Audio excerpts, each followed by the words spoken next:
आप सभी को नमस्ते, वंदे मातरम। सर्वप्रथम आचार्य श्री के चरणों में प्रणाम करता हूँ और स्वामी विजय योगी जी, राकेश श्रीराम जी और जो भी विद्वजन यहाँ पे आए हैं सबको प्रणाम करते हुए आज की जो क्रांति है इसको आरंभ करते हैं। वास्तव में आचार्य जी के आशीर्वाद से मेरे जीवन में बहुत सारे परिवर्तन आए और जीवन में पहले बार ये मौका है हमें किसी मंच को संचालन करने का ये अवसर आचार्य जी के आशीर्वाद से मिला है। इसके लिए आचार्य जी का बहुत बहुत धन्यवाद करता हूँ और चरणों में प्रणाम करता हूँ। ऐसे ज्ञान और विज्ञान विश्व में जो ज्ञान और विज्ञान है, इस तरह से समझाने की जो विधा है, जो कल्पना है, जो हम सोच रहे हैं, समझ रहे हैं, और ऐसी विज्ञान आने वाली पीढ़ियों को मिलेगी, गुरुकुलों में बच्चों को पढ़ने को मिलेगा। सोचिए कि इस देश में कितने सारे वैज्ञानिक बनेंगे, कितने सारे वैद्य बनेंगे, कितने सारे चिंतक और राष्ट्र चिंतक बनेंगे, कितने सारे क्रांतिकारी बनेंगे, जिससे कि सदैव इस देश में नई नई क्रांति, नए नए तकनीक, नए नए विद्याओं को लाते रहेंगे और इस देश को सदैव स्वस्थ और समृद्ध बनाते रहेंगे। और यह देश पुनः जैसा पहले था तो गौरवशाली, जैसा पहले था समृद्धशाली, विश्व गुरु ऐसा सदैव बनते रहेंगे। विलुप्त हो रहे हैं, वैदिक विद्या विलुप्त हो रहे हैं, वैद्यों की संख्या विलुप्त हो रही है इस देश में। तो कैसे एक वैद्य की विद्या बचे, वैदिक विद्या बचे, आयुर्वेद विज्ञान बचे और इस देश में वैद्यों का निर्माण हो। वैद्य निर्माण क्रांति अभियान से वैद्य जी यह कार्य कर रहे हैं कि ग्रामे ग्रामे वैद्य निर्माण हो, जिससे कि हमें कभी भी कोई समस्या, दुख और कष्ट हो तो हमें वैद्य शीघ्र ही उपलब्ध हो जाए। इसी उद्देश्य से वैद्य जी इस देश में जगह जगह जाकर के वैद्य निर्माण क्रांति का अभियान चला रहे हैं। तो मैं वैद्य जी का स्वागत करता हूँ और निवेदन करूंगा कि जो आज का विषय है उसे रखे और हम सभी को ज्ञानित करें।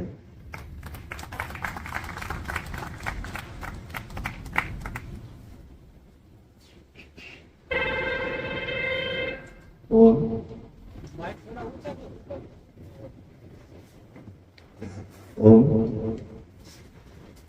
आप सभी को नमस्कार करता हूँ, नमन करता हूँ। सर्वप्रथम आचार्य जी को धन्यवाद देता हूँ। इतने बड़े मंच पर वक्तव्य देना किसी बड़े भाग्य से ही मतलब प्राप्त हो सकता है, ये कोई साधारण विषय की बात नहीं है। और हमारे जैसे क्षुद्र बुद्धि वाले मनुष्य के लिए तो ये तो दुर्लभ जैसा ही है।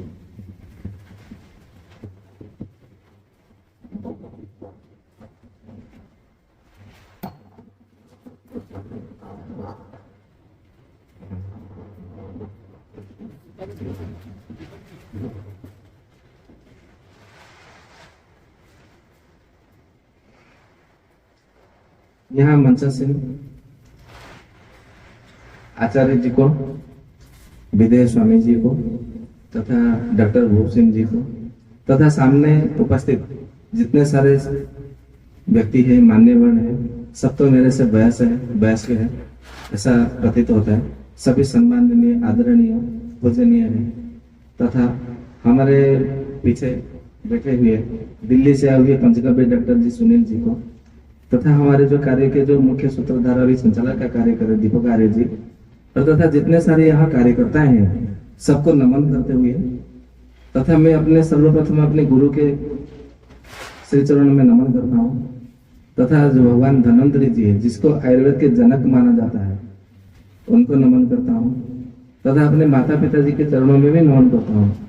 इसके तदुपरांत कुछ कहने का साहस कर सकता हूँ, क्योंकि कुछ कह सकता हूँ ऐसा तो इतनी सामान्य बुद्धि नहीं है, केवल दुस्साहस करने मात्र जैसा है।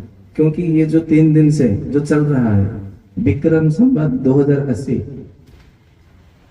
के अवसर पर, नववर्ष के अवसर पर जो यहाँ 3 त्रिदिवसीय वेद विद्या के आलोक के ऊपर या तो वेद विज्ञान के ऊपर जो चर्चा चल रही है, सभी विज्ञानों की सभी वेद विज्ञानियों को हमने सुना है, समझने का प्रयास किया है। जितना हमारे क्षुद्र बुद्धि के आधार पर समझने का प्रयास किया, हम तो अचंभित रह गए कि वेद में इतने सारे विज्ञान के विषय में भी वर्णन है। वेद विज्ञान आलोक पर जो चर्चा चल रही है ये तो वास्तव में आश्चर्य में डालने वाला है। तो आप सभी ज्ञानी हैं, ज्ञानी ही नहीं सुज्ञानी है। तो ज्ञानियों के सामने कोई ज्ञान का चर्चा करे तो ये हास्यास्पद की बात है। जैसे बोलते हैं ना कि सांड के आगे भागवत स्वराना, ये जैसी मतलब बात हो गई है, ये कहावत है। परंतु कुछ कहने के लिए आचार्य जी ने हमें अवसर दिया है, इसके लिए हम उनके आभारी व्यक्त करते हैं। तो जो कुछ कहने के लिए हम दुसाहस करेंगे, यदि उसमें कोई त्रुटि हो तो आप अपने ज्ञान के माध्यम से या तो अपनी गुणवत्ता के माध्यम से हमें क्षमा करिएगा। जो आयुर्वेद के माध्यम से आयुर्वेद के विषय को लेकर कुछ कहने का जो है विषय, कितनी सत्यता है या तो इसमें कितने समझदारी का विषय है, तो आपने दिव्य बुद्धि से आप उसमें अनुकरण करिए या तो उसका तुलना करिएगा। सर्वप्रथम एक छोटी सी कहानी बता करके कथा को आरंभ करने का प्रयास करता हूँ। जब हमारी आयु बाल्यावस्था की थी, बाल्यकाल में बहुत सारे जो दादा दादी नाना नानी संध्या वेला के उपरांत सूर्यास्त के अनंतर गोद में बिठाकर या तो कंधों में झुला करके चंद्रमा की ओर विकिरण करके और निर्देश करके या तो निरीक्षण करते हुए कुछ कहानियां सुनाते हैं।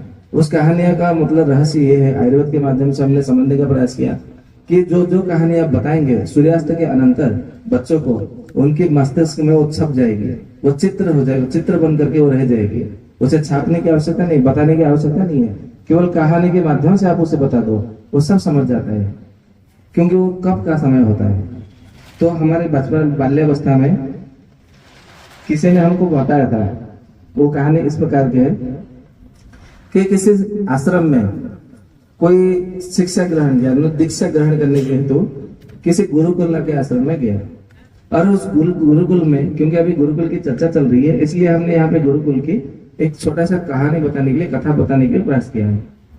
तो वहां पे पहुंचने के बाद गुरु ने बताया कि हमारे यहाँ एक नियम है।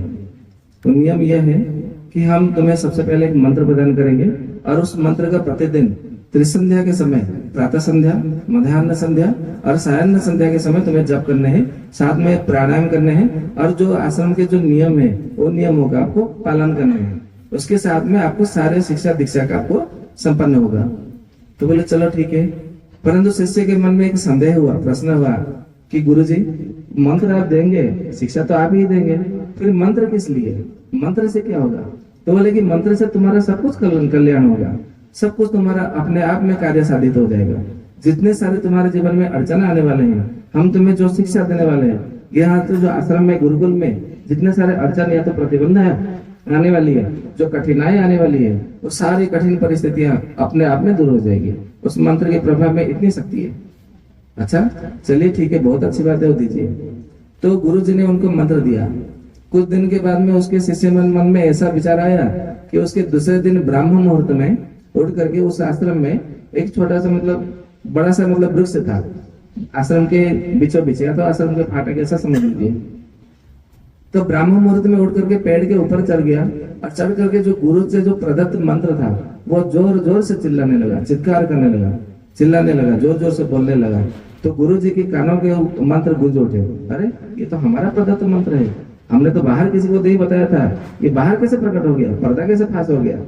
जैसे मैट्रिक का या तो कॉलेज के समय में परीक्षा पत्र बाहर फांस हो जाता है, ये कैसे संभव हो गया? तो बाहर आके देखे तो देखा कि एक वृक्ष के ऊपर अपना ही शिष्य, जो नव शिष्य है, वो नूतन शिष्य ऊपर चढ़ के मंत्र को रट रहा है जोरों से। तो उससे नीचे बोले, यार अरे इधर आ जा, क्या कर रहा है तू? बोले कि गुरुजी मैं तो सबका कल्याण कर रहा हूँ। आपने तो बोला ये मंत्र के केवल सुनने से, पढ़ने से, जप करने से सबका कल्याण हो जाएगा, और आपने कहा था कि मंत्र की इसमें ध्वनि होती है, अनुस्वार विसर्ग चंद्रबिंदु होता है, जिसके केवल कंपन मात्र से सब कुछ कल्याण हो जाता है। तो मैं वही करने का प्रयास कर रहा हूँ। जैसे कि हमारे आसपास जितने सारे समाज है, सृष्टि के जितने सारे प्राणियां हैं, सबका कल्याण हो जाए, सबका जो कठिन परिस्थितियां है वो सब अपने आप में सुधर जाए, निकट हो जाए, इसीलिए मैं ये कर रहा हूँ।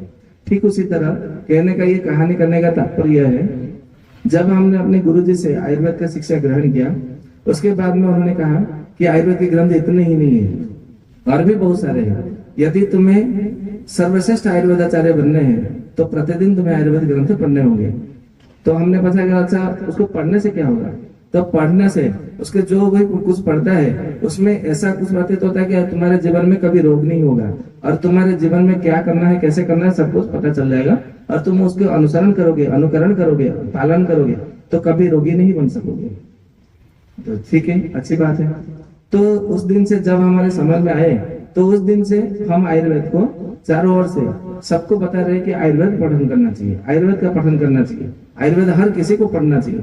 आयुर्वेद ऐसा नहीं है, लोगों के विचार में मतलब ऐसा ही मानसिकता कि जो वैद्य होते हैं, जो चिकित्सक होते हैं, उन्हें ही आयुर्वेद पढ़ना चाहिए।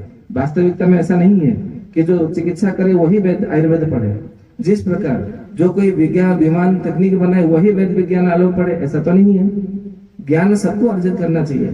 तो अपने जीवन में जो करना चाहिए, जो कर्म है या अकर्म है, जो कुकर्म है, जो दुष्कर्म है, वो उन सबके विषय में जो बताया गया है वो आयुर्वेद में बताया गया है। आयुर्वेद क्यों पढ़ना चाहिए उसका मैं थोड़ा सा आपको झांकी में, थोड़ा सा झलक में आपको बताने का प्रयास करना होगा, क्योंकि समय का थोड़ा अभाव भी है, आप लोग जानते भी है। सबसे अंतिम में हमें दिया गया, कोई बात नहीं, जितना मतलब हमारे सुदृढ़ बुद्धि के आधार पर उपस्थापन करने का प्रयास करेंगे, जो कि आपको सबको समझ में आ जाए कि वास्तव में आयुर्वेद है क्या। आयुर्वेद उसमें देखेंगे 4 अक्षर है, उसमें 2 शब्द है, एक है आयु, दूसरा है वेद।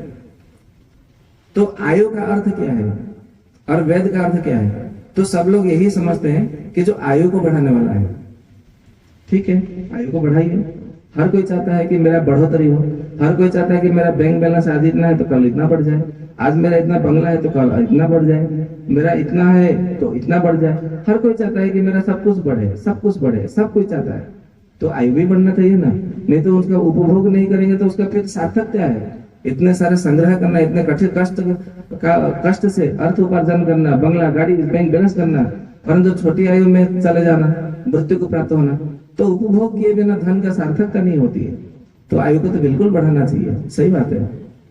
वास्तव में आयु क्या है सबसे पहले उसे ही जानते हैं।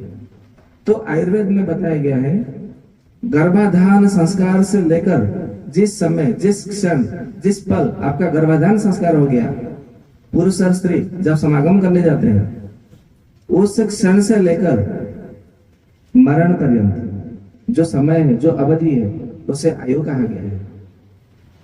ये होती है समय की, परिमाण की।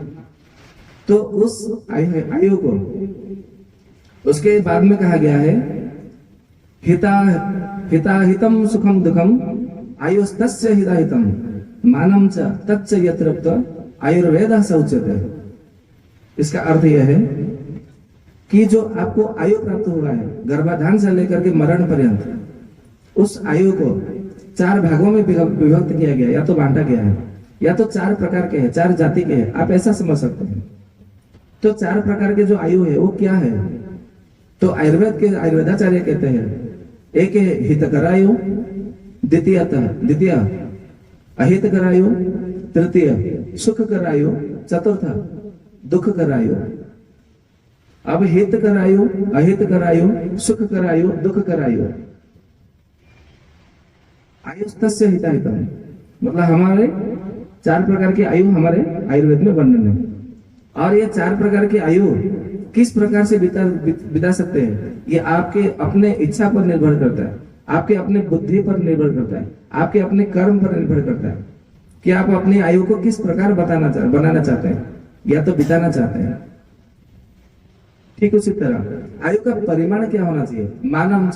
मानम, मान अर्थात यहाँ पर परिमाण को दर्शाया गया है। परिमाणी अर्थात आप कितने समय तक आप जीना चाहते हैं, ये आयुर्वेद आपको बताता है। यदि आप बहुत बड़े धनी हो गए, कुछ कर लिए, बहुत बड़े यश प्रतिष्ठा कर लिए, परंतु थोड़ी ही समय में चले गए, तो आपका जो लक्ष्य है, जो उद्देश्य है, या तो यूं कहे जो आप करने की जो कल्पना है, जो सपना है, वो तो अधूरा हो जाएगा। फिर कहा जाता है हमारे हिंदू धर्म में या तो हमारे भारतवर्ष में ऐसा कहा जाता है, जिसने अधूरे सपने लेकर के मर जाए वो भूत होकर के भटकता है। बाकी इसमें कितनी सत्यता है तो हम नहीं जानते, क्योंकि हमने आज तक कभी भूत को देखा नहीं, परंतु कहावत है कि आधे सपने में जो सपने आधे लेकर के मर जाते हैं वो भूत बन करके भटकते, पिशाच बन करके भटकते और सबको डराते और ऐसा करते वैसा करते हैं। सब वो तो अलग विषय है, वो होता है कि नहीं होता है, वह हमारे यहाँ चर्चा का विषय नहीं है। तो सपने को कैसे पूरा किया जाए? जब तक हमें समय मिलेगा तब तक पूरा करेंगे। जैसे हमें अभी कम समय मिला, हमने बहुत सोच रखा था कि हम ऐसा करेंगे, ऐसा कहेंगे, वहां जाएंगे, ऐसा बताएंगे, परंतु समय नहीं तो हमारा सपना अधूरा रह जाएगा। ठीक उसी तरह जब तक पूरा समय हमारे जीवन को मिले तब ना हमारा आयु परिमाण होगा। आयु मान पर संपन्न होगा, तभी वो आयु संपन्न होगा। तो कैसे करना है, किस प्रकार से करना है, किस माध्यम से करना है, उसका साधन क्या है, वो आयुर्वेद आपको बताता है। तो जो ये ज्ञान जहाँ पे बताया जाता है उसी को आयुर्वेद कहा जाता है। अभी हम चर्चा करते हैं इसको कैसे कर सकते हैं। तो इसके 4 सूत्र बताए गए हैं आयुर्वेद में, हम नहीं कह रहे, आयुर्वेद में बताया गया है। आपको प्रमाण दें तो चरक संहिता, सुश्रुत संहिता, अष्टांग संग्रह, अष्टांग हृदय, भाव प्रकाश, सारंधन संहिता, माधव निदानम, बंगेश्वर संहिता, गद निग्रह, बृहद निघंट रत्नाकर, रत्नाकर निघंट आदि आदि अनेक ग्रंथ है। 1532 ग्रंथ अभी उपलब्ध है। और ये 1532 जो ग्रंथ उपलब्ध है आयुर्वेद के विषय में, कैसे उपलब्ध है उसकी भी थोड़ी हम आपको झांकी बताते हैं। जब भारतवर्ष में कोई खिलजी करके आया था, उसका नाम अलाउद्दीन खिलजी, ऐसा कुछ कोई खिलजी था, उसका मैं नाम भूल गया हूं, केवल खिलजी याद रखा हूं। जब खिलजी आया था तो आयुर्वेद के इतने सारे चमत्कार गुण उसे प्राप्त हुए, दिखाई दिया, अनुभव हुआ। तो उसने सोच लिया कि हमारा जो हकीम है, जो यूनानी सिस्टम है, यूनानी चिकित्सा पद्धति है, वो तो फिर हमारा बेकार हो जाएगा, क्योंकि उसके सामने तो आयुर्वेद के सामने ये तो कुछ भी नहीं है, ये तो उसके धूल के बराबर भी नहीं है। तो इसके लिए क्या करना है, तो यहाँ से जितने सारे जो गुरुकुल है उसको पहले नष्ट करो। ये तो मेकाले ने बाद में नष्ट किया, लेकिन मुगलों ने, जो खिलजी आया था, सबसे पहले उसने 3 गुरुकुल को सबसे पहले नष्ट कर दिया। और जो 3 गुरुकुल थे वो क्या थे, एक है तक्षशिला, दूसरा नालंदा, तीसरा विक्रमशिला। चारों ओर से उसे आग लगा दिए गए। हमारे जितने सारे जो भारत के वेद के साथ में जितने सारे विज्ञान थे, 64 विद्याओं का विज्ञान, केवल एक नहीं, वेद नहीं, आयुर्वेद नहीं, ज्योतिष नहीं, कर्मकांड नहीं, आज तो जो मिलता है वो तो केवल थोड़े से है, कुछ नहीं है। ये थोड़े मतलब चुटकी भर है, या तो यूं कहे कि मुट्ठी भर है। खजाना तो उस समय था जिसने जला दिया खिलजी ने। आज सोच सकते हैं कि कितना मतलब होगा। ऐसा कहा जाता है कि नालंदा को जब जलाया गया तो 47 दिन तक जलता रहा। तो आप कल्पना करिए कितने सारे तालपत्र के ग्रंथ होंगे। जब तक्षशिला को जलाया गया तो 37 दिन तक जलता रहा, और विक्रमशिला को जब जलाया गया तो 27 दिन तक जलता रहा। नालंदा, तक्षशिला, विक्रमशिला, 47, 37, 27, इस प्रकार से दिनों तक जलता रहा। केवल तालपत्र के जो हमारे रखे गए जो ग्रंथ थे, आप इसी से अनुमान लगा सकते हैं कि कितना सारा विज्ञान भरा पड़ा था हमारे भारत में। आज कहाँ है? आज लोग बोलते हैं कि आयुर्वेद काम नहीं करता, वो तो धीमी गति से काम करता है। वो तो हमारे विज्ञान को नष्ट कर दिया गया। जितने सारे जो आचार्य थे उनको मार दिया गया, और ऐसा नहीं तेल छिड़क करके जला करके मार दिया गया है। इसीलिए आज वो ज्ञान और वो विज्ञान हमारे पास उपलब्ध नहीं है, परंतु हमें खोज करना है। क्योंकि आयुर्वेद का जो विषय है वो सूत्रों के रूप में उपलब्ध है, व्याख्या के विषय में कहीं नहीं लिखा है। आप चरक संहिता, सुश्रुत संहिता आदि ग्रंथ पढ़ेंगे तो उसका सबसे पहला खंड है वो सूत्र स्थान है, केवल सूत्र के रूप में बताया गया, व्याख्या के रूप नहीं बताया गया। व्याख्या करने की उसको परम आवश्यक है। और चरक जी बताते हैं कि त्रिसूत्रम शास्त्रोतम पुण्यम विधेय प्रमाद रहा। इसको 3 प्रकार के अर्थ होंगे। एक आध्यात्मिक अर्थ होगा, एक आधिदैविक अर्थ होगा, एक आधि भौतिक अर्थ होगा। ये हम नहीं कह रहे, चरक जी बता रहे हैं। और ये शाश्वत मतलब बात निकलेगी, उसमें से शाश्वत अर्थ निकलेंगे, और वो परम पुण्यतम है। परम पुण्यतम अर्थात जो आनंद देता हो उसको पुण्यतम कर बताते हैं। तो आनंद कौन देता है? जो शाश्वत ज्ञान हो, जो नित्य ज्ञान हो, वही आनंद दे सकता है। मोबाइल चलाना ये भी एक प्रकार से वो जानकारी है, परंतु कभी आनंद नहीं देता। वो कुछ समय के लिए सुख देता है, परंतु बाद में वो दुख का भंडार बन जाता है। तो जो नित्य ज्ञान होता है वो आनंद प्रदायक होता है। तो आनंद जो प्रदायक होता है वो वेद विज्ञान होता है। तो वेद को हमारे विभिन्न प्रकार से विभाग किए गए हैं, वो तो विषय का लंबा विषय हो जाएगा। हम आते हैं आयुर्वेद की ओर। तो आयुर्वेद को यदि आपको समझना है या तो उसको पालन करना है, तो जैसे हित करायो, अहित करायो, सुख करायो, दुख करायो, तो उसके 4 सूत्र हैं। 4 सूत्र क्या है? तो उसे आपको 4 चरण या तो चारों को अपनाने हैं। तो क्या क्या 4 अपनाने हैं? तो चरक जी बताते हैं, एक है कौलिक, दूसरा है मौलिक, तीसरा है लौकिक, चौथा है मौखिक। ये चारों को कभी त्यागना नहीं चाहिए, कभी वर्जन नहीं करना चाहिए। जिन परिस्थितियों में, जिन व्यक्तियों ने, जिन देशों ने, या जब इन चारों का परित्याग हो गया, उस देश का सर्वनाश हो गया, पतन हो गया। ये ध्यान में रखिए। अभी आप लोग सोचेंगे हम तो वेद विज्ञान नहीं पढ़ रहे हैं, हमको आयुर्वेद का क्या आवश्यकता है? मान लीजिए और इसका भी मतलब उत्तर है आयुर्वेद में। कहा जाता है आप कुछ भी करें, मनुष्य का जन्म क्यों मिला है? मोक्ष प्राप्ति के लिए। हर कोई बताते हैं, केवल वेद ही नहीं, जो कथाकार होते हैं ना, पुराण के कथाकार, रामचरितमानस कथा करते हैं, रामचरितमानस पारायण करते हैं, शिव पुराण के पारायण कराते हैं, भागवत पारायण कराते हैं, वो लोगों ने मतलब कभी वेद देखा नहीं होगा, देखा भी होगा तो पढ़ा नहीं होगा, पढ़ा नहीं होगा, पढ़ा भी होगा तो समझा नहीं होगा। वो लोग भी बताते हैं कि हमें मोक्ष प्राप्ति करनी है, इसलिए मनुष्य जन्म मिला है। और मनुष्य जन्म बड़ा ही दुर्लभ होता है, विरला होता है, 84 लाख योनि, ऐसा बताते हैं। बाकी हमने तो कभी देखा नहीं, जिना नहीं, गिना नहीं। बाकी जो ग्रंथों में पढ़ा है, जो कथाकारों ने सुना है बड़े बड़े लोगों से, उसको ही मतलब बता देते हैं, रट देते हैं। क्योंकि युधिष्ठिर ने कहा है, यक्ष ने पूछा कब पंथ था, तो युधिष्ठिर ने कहा जो बड़े बड़े लोग, महात्मा लोग जो जिन रास्तों से गए हैं, उन्हीं रास्तों पर चलना यही पथ है। तो हम भी उसी रास्ते से चल रहे हैं, हमारा कोई निजी पंथ नहीं है। तो आप उसमें देखेंगे तो कहा गया है कि मौलिक, कौलिक, लौकिक और मौखिक, जब तक आप इन चारों से जुड़े रहेंगे तब तक आप स्वस्थ रहेंगे, तब तक आप सुखी रहेंगे, तब तक आप आनंदाभिभूत रहेंगे। जिस समय आप इन चारों से दूर होते गए, आप धीरे धीरे रोगग्रस्त हो गए। आजकल बोलते हैं कि आयुर्वेद की औषधि काम नहीं करती है। आयुर्वेद कभी नहीं कहता कि आप औषधि खाओ, कहीं नहीं लिखा है कि आप औषधि खाओ, औषधि खाना आवश्यक है, कहीं नहीं लिखा है। और हम ऐसे नहीं कह रहे, हवा में फेंक रहे। आयुर्वेद ग्रंथ में उसका कोई प्रमाण नहीं है। आयुर्वेद तो कहता है कि आपको औषधि खाने की कोई आवश्यकता नहीं है। आयुर्वेद का औषधि कब खाना? जब आप रोगों से ग्रस्त हो गए। आयुर्वेद तो कहता है स्वास्थ्य से स्वास्थ्य लक्षणम, अर्थ से अर्थनाशनम, आतुरस्य विकार प्रशमनम च। जब आप मतलब पैरों में कीचड़ लगते हैं तब ना पैरों को धोते हैं। जब आपके पैरों में कीचड़ नहीं लगेगा तो धोने की क्या आवश्यकता है? रास्ते चलते रहेंगे। तो जीवन भी तो एक प्रकार से रास्ता ही है, पथ ही है। तो जीवन के रास्ते में हमें चलता रहना है, संघर्ष करते रहना है। ये महासंग्राम है। तो संग्राम में कोई धोने के लिए समय नहीं मिलता है। आप पैरों को धोने के लिए जाएंगे तो पीछे से तलवार से आपका कोई गर्दन काट उड़ा देगा। जैसे महाभारत युद्ध में धृतराष्ट्र, कौरव पांडवों का जब युद्ध चल रहा था, किसी ने बोल दिया अश्वत्थामा हता नरेवा कुंजरेवा, तो वहां पे द्रोणाचार्य क्या किया? ध्यान में बैठने लगे। वो ध्यान करने का स्थल थोड़ा है, युद्ध करने का है, मन ने मानने का स्थल है। तो ये जीवन भी है मन ने मानने का। तो किसको मानने का, कैसे मानने का, वो सब आपको आयुर्वेद ही सिखाता है। तो जब तक आप आयुर्वेद नहीं सीखेंगे, जब तक नहीं पढ़ेंगे, तब तक आप कोई स्वस्थ नहीं रहेंगे, नहीं रह सकते, कोई निरोग नहीं रह सकते। वैद्य का विज्ञान अवश्य चाहिए, आयुर्वेद भी मतलब कहता है।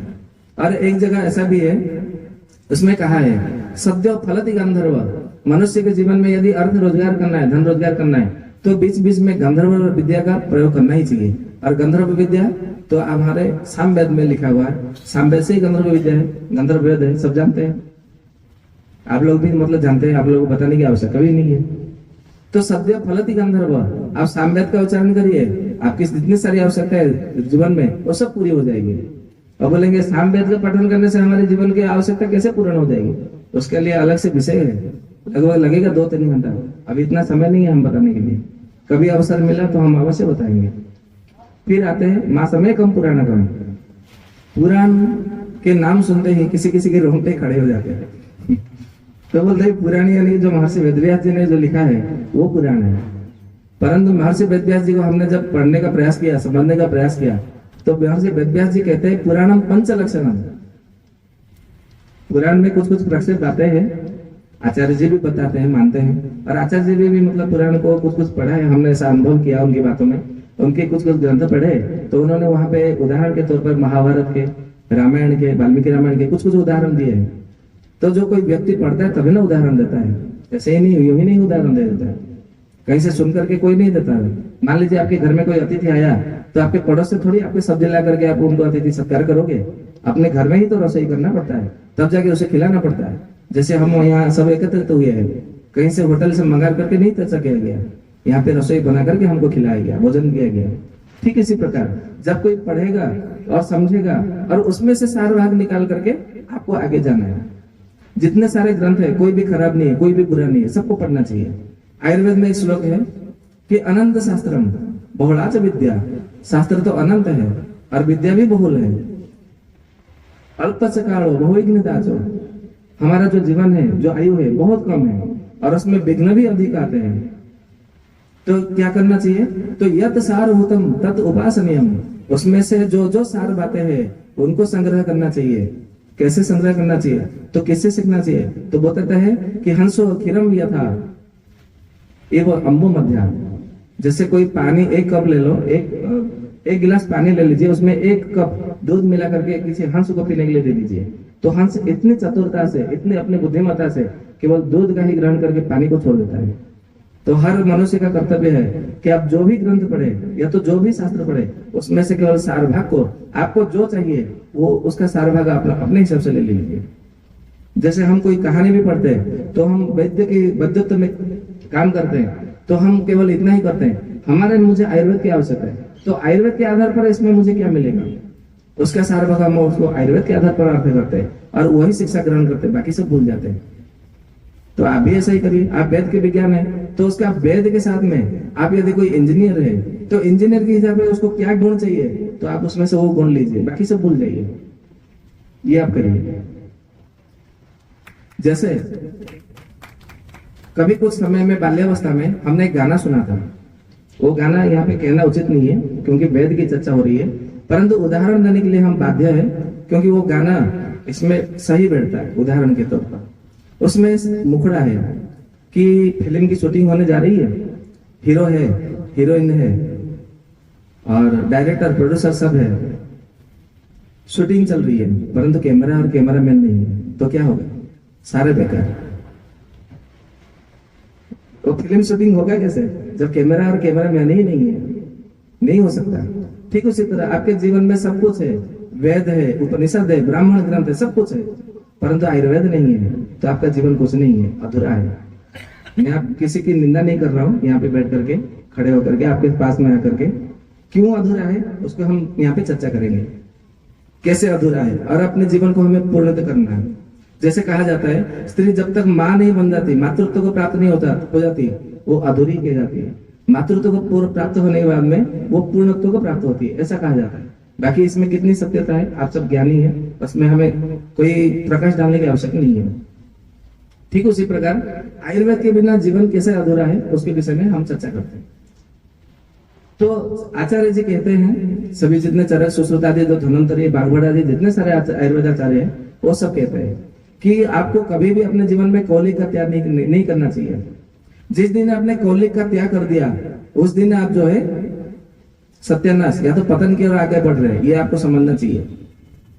अभी कौलिक क्या है, मान लीजिए आपके पिताजी तेल का मतलब निकालते हैं, जो बोलते हैं ना कि बैल के माध्यम से तेल निकालते हैं, या तो आपके पिताजी वस्त्र बुन रहे हैं, या तो आपके पिताजी लोहकार है, चर्मकार है, या तो कांस्यकार है, स्वर्णकार है, रौप्यकार है, वस्त्रकार है, या तो आपके पिताजी कोई मतलब पुरोहित है, या तो आपके पिताजी गोपाल है, यादव है, या तो आपके पिताजी जो भी है खेती करते हैं, कृषक है, या तो आप विप्र वर्ण में आते हैं, क्षत्रिय वर्ण में आते हैं, वैश्य वर्ण में आते हैं, शूद्र वर्ण में आते हैं, जिस वर्ण में भी आते हैं क्यों ना हो, आपके पिताजी जो काम करते हैं, आपके पिताजी के पीछे लग करके, उनके साथ में लगते हुए आपको आगे बढ़ना है, तभी जाके आपको अपने जीवन में पूर्णता को प्राप्त करेंगे। ये समझ लीजिएगा।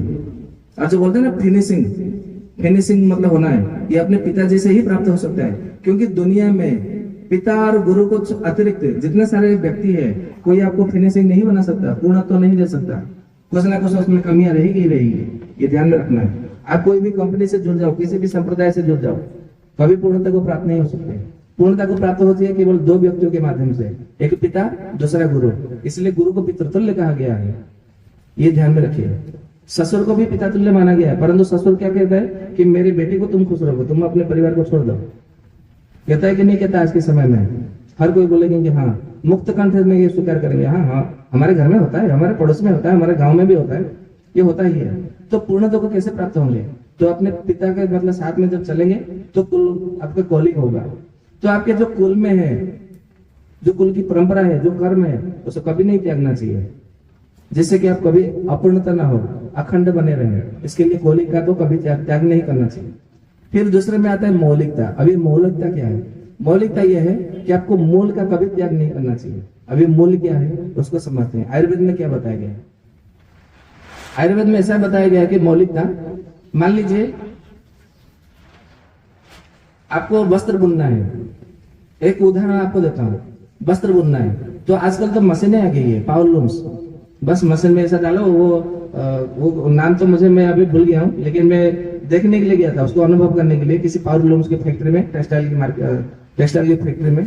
तो वहां पूछा था, अच्छा इस यंत्र को क्या कहते हैं, उसको क्या कहते हैं, उसको क्या कहते हैं, तो सब फिरका रोल ऐसा कुछ नाम वो ले रहे थे। तो मुझे लिख लेना चाहिए था, परंतु मैं जल्दी में था, अचानक मिल गया था तो मैं लिख नहीं पाया।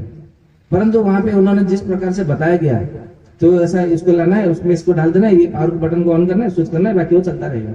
फिर हमने पूछा अच्छा कोई धागा टूट जाए तो क्या हो जाए, तो बोलते वो उसको शटल बोलते हैं अंग्रेजी में, उसको हिंदी में क्या बोलते हैं मालूम नहीं, शटल बोलते हैं। वो यदि चीरा पड़ जाए या तो कुछ हो जाए तो शटल ऊपर से उड़ जाता है, तो किसी किसी की मतलब दर्द होता है, आंख भी फूट सकता है, सर भी टूट सकता है, ऐसा है।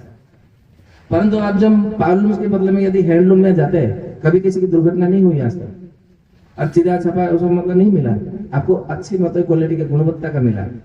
यदि आप मतलब मान लीजिए कि आजकल जो दूध मिल रहा है वो क्यों दूध असली नहीं मिल रहा है, दूध पीने से हर कोई बीमार क्यों पड़ रहे हैं, क्योंकि आपने मौलिकता का त्याग कर दिया, उसको पाउडर के हिसाब से आ गया। उसका मौलिकता के आधार पर देखेंगे तो क्या होगा, आपको गाय का दूध चाहिए। आप हर किसी के मूल को जाना है। मान लीजिए हम अभी पढ़ाई कर रहे हैं, तो पढ़ाई कर रहे हैं तो क्या होता है, तो पता है कि हाँ यहाँ से ऐसा है वैसा ऐसा है, तो बस उसी को मतलब हाँ मान लेते हैं। वो न्यूटन ने ऐसा बताया, उसने ऐसा बताया, आइंस्टाइन ने ऐसा बताया, हम सब मतलब ऐसे ही मतलब मुंडी हिला करके हाँ ऐसा बताया, बड़ा बड़ा वैज्ञानिक है। परंतु हम मूल में जाने का प्रयास नहीं करते कि उसको बताया किसने है। जैसे गुरुत्वाकर्षण है, गुरुत्वाकर्षण तो हमारे महर्षि गणाथ जी ने बताया, हम कभी मूल में जाने का प्रयास नहीं करते, उसको मौलिक कहा जाता है। और जब तक हम मौलिक में नहीं जाएंगे तब तक कितना भी हम प्रयास करेंगे कुछ नहीं हो सकता हमारा। मौलिक में जाने का प्रयास करना चाहिए। उदाहरण तो बहुत सारे दे सकता हूँ, परंतु अभी समय का अभाव के कारण उदाहरण इतना देना है कि आप गुरुत्वाकर्षण को वैशेषिक दर्शन के आधार पर जोड़ लीजिए। हर उदाहरण को आप ऐसे ही लीजिए, हर क्रिया को जो वर्तमान में चल रहा है। उसके बाद में आता है लौकिक। लौकिक क्या है? लौकिक ये है, आपके जब सुबह में उठते हैं ब्रह्म मुहूर्त में, आयुर्वेद कहता है कि ब्रह्म मुहूर्त उत्तिष्ठ है, ब्रह्म मुहूर्त में सबको उत्तिष्ठ उठना चाहिए। अभी हमारे सुनील जी बहुत अच्छे से बता रहे थे ब्रह्म मुहूर्त में उठना चाहिए। यहाँ पे एक बात कहूंगा तो वो बोलेंगे कि हमारे विरोध में बोल रहे हैं, परंतु जो सत्य है वो बताने का प्रयास कर रहा हूँ। आयुर्वेद में काल विज्ञान खंड कुछ अलग से है, तो उसमें ऐसा बताया गया है ब्रह्म मुहूर्त किसको मानना चाहिए। इसमें सबका अलग अलग मत है। कोई कहता है कि सूर्योदय से 2 घंटे से पहले उसको ब्रह्म मुहूर्त मानना चाहिए, कोई तो कहता है कि 1.5 घंटे पहले को वो ब्रह्म मुहूर्त होता है, कोई बोलता है कि रात का 3 से 4 बजे तक का ब्रह्म मुहूर्त होता है। मतलब किसी का मतलब सही आंकड़ा नहीं है कि हमारे भारत के ऋषि मुनि इतने द्वंद्व से मतलब पड़े हुए थे, क्या द्वंद्व और दुविधा को नष्ट नहीं कर पाए थे। ऐसा तो कहा जाता है कि हमारा भारतवर्ष का विज्ञान ऋषियों का ज्ञान है, देवताओं का ज्ञान है, परमात्मा का दिया हुआ ज्ञान है। क्या परमात्मा सबको द्वंद्व और दुविधा में डालने वाला होता है? तो इसका उत्तर है कतई नहीं। तो फिर वो द्वंद्व और दुविधा कैसे है कि हम ब्रह्म मुहूर्त का ही निरूपण नहीं कर पा रहे हैं? तो आयुर्वेद में उसका उत्तर मिलता है। आयुर्वेद कहता है कि एक एक घटी जो है आज के हिसाब से देखने जाए क्रिश्चियन काल गणना के आधार पर, भारतीय काल गणना के आधार पर नहीं है। हमारे डॉक्टर जी पंचगव्य के जो वैद्य है सुनील जी, वो जो बता रहे थे वो क्रिश्चियन काल गणना के आधार पर जो घड़ियाल बता रहे थे। परंतु मैं सबसे निवेदन करता हूँ, हमें क्रिश्चियन काल गणना के आधार पर नहीं जीना है।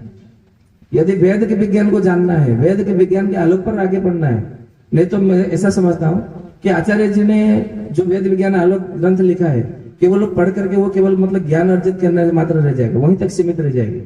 हमारी कोई सीमा नहीं है। जैसे ज्ञान की कोई सीमा नहीं है तो हमारी बुद्धिमत्ता का कोई सीमा नहीं है। भारतवर्ष के जितने सारे भारतवर्षी है उनकी कोई सीमा नहीं है, वो असीम है, अनंत है, क्योंकि हम सब परमात्मा के संतान है।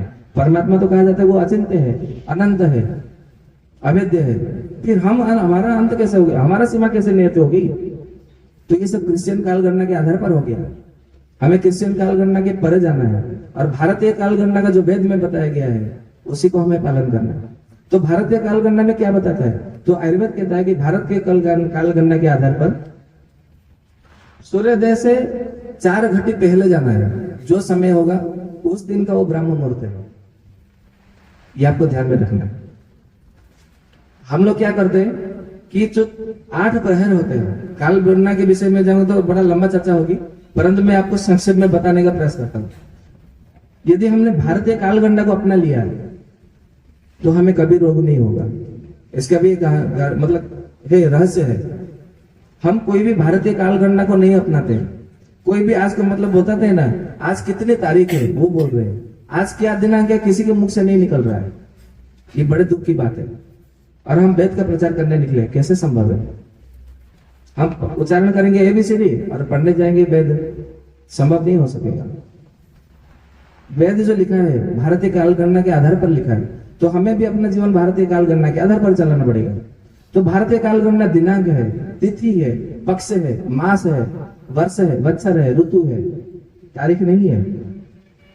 किसी किसी को हम बताते हैं कि चैत्र वैशाख ये सब है, ये तो हमारे समझ में नहीं आ रहा है। अरे कैसे समझ में आएगा? तुम तो क्रिश्चियन काल गणना के पीछे पड़े हो, भारतीय काल गणना के आधार पर आओ, तब जाके समझ में आएगा। तो भारतीय काल गणना के आधार पर कोई जो हमारे 8 पहर का एक अहोरात्र होता है, 24 होरा में एक अहोरात्र होता है। अभी किसी को 24 होरा बताने जाएगा ना तो बोला होरा क्या होता है, इसको समझ में नहीं आएगा, परंतु वेद में वर्णित है। उसके विषय में जाएगी तो लंबा चर्चा होगी। क्योंकि हमारा जो मुख्य सूत्र है वो विषय हट जाएगा, समय अभाव हो जाएगा, फिर आचार्य से आ जाएंगे सत्यवान अभी रुको जाओ, तो हमारा जो मुख्य विषय है वो हट जाएगा। इसलिए हम उसको आयुर्वेद के संक्षेप में थोड़ा आपको बताने का प्रयास करें, जो कि आपको संक्षेप में उसके सूत्र को समझ लें तो आप सब कुछ समझ जाएंगे, अपने जीवन को रोग मुक्त कर सकते हैं।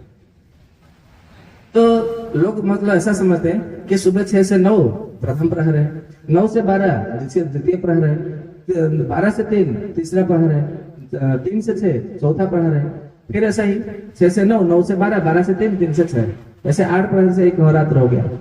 और कोई कोई तो ऐसा बताते हैं, क्षमा कीजिएगा क्योंकि आप सब आर्य समाज में हैं, कुछ आर्य समाज वाले भी मतलब हमारे मतलब यहाँ रोगी है, रोगी के रूप में आते हैं। मैं रोगी इसलिए कहता हूँ, चरक जी बताते हैं जब कोई व्यक्ति वैद्य के पास आता है, उसका Aadhaar card, PAN card, vote card कोई काम नहीं करता, पासवर्ड कुछ काम नहीं करता, उसका केवल एक ही परिचय होता है कि वो रोगी है, उसका कोई और परिचय नहीं है। जैसे जेल में कोई जाता है तो उसका केवल एक ही परिचय होता है, वो कैदी है। बोलते ना कैदी नंबर इतने को बुलाओ, क्यों बुलाते हैं? वहां पे नाम लेके नहीं बुला सकते क्या? बुला सकते हैं, लेकिन नहीं बुलाते क्योंकि उसका परिचय वही चलता है, परिचय पत्र।